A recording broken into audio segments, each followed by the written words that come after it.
மாந்தரீகத்தால் ஒருவரை கட்டுப்படுத்த முடியுமா? இதே கேள்வியை நான் ஒரு ஜோதிடர்கிட்ட கேட்டிருக்கேன்.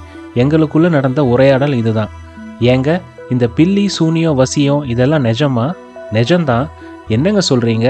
அப்போ என்னோட விரோதிகளுக்கு நான் ஏவல் செய்ய முடியுமா? என் மனசுக்கு பிடிச்சவங்கள நான் வசியம் பண்ண முடியுமா? ஓ, தாராளமாக பண்ணலாம். எப்படிங்க? ஒருத்தருக்கு அவரோட பகையாளி செய்வினை வைக்கணும்னா முதல்ல அந்த எதிராளியோட ஜாதகம் நல்லா தெரிஞ்சிருக்கணும். அந்த செய்வினை பாதிக்கிற நபருக்கு ஜாதகத்திலையும் கோச்சாரத்திலையும் சந்திரன் கெட்டு இருக்கணும்.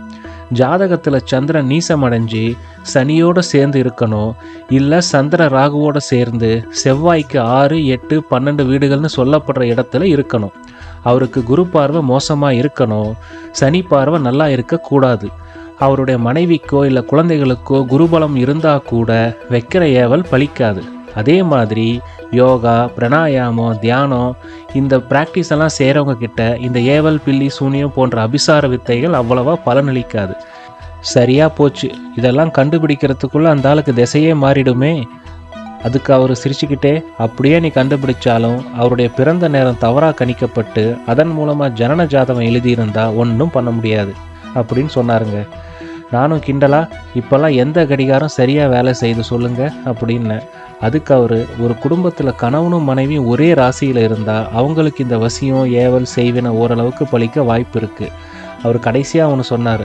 ஆனால் அவங்க இருக்கிற வீட்டுக்கு பக்கத்தில் கோவிலோ மசூதியோ சர்ச்சோ குறைஞ்சபட்சம் ஒரு திருமண பிள்ளையார் இருந்தால் கூட இந்த அபிசார வித்தைகள் பலிக்காது அப்படின்னாரு.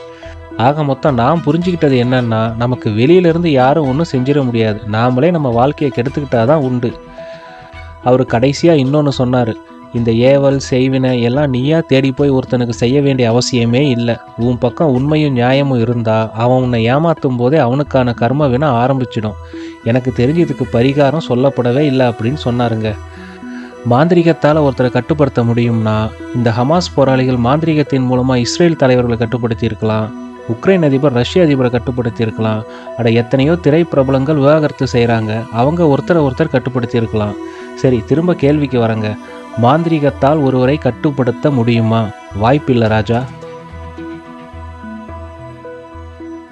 இந்த பதிவு உங்களுக்கு பிடிச்சிருந்தா லைக் பண்ணுங்க, உங்க ஃப்ரெண்ட்ஸுக்கு ஷேர் பண்ணுங்க, எங்க சேனலை சப்ஸ்கிரைப் பண்ணுங்க.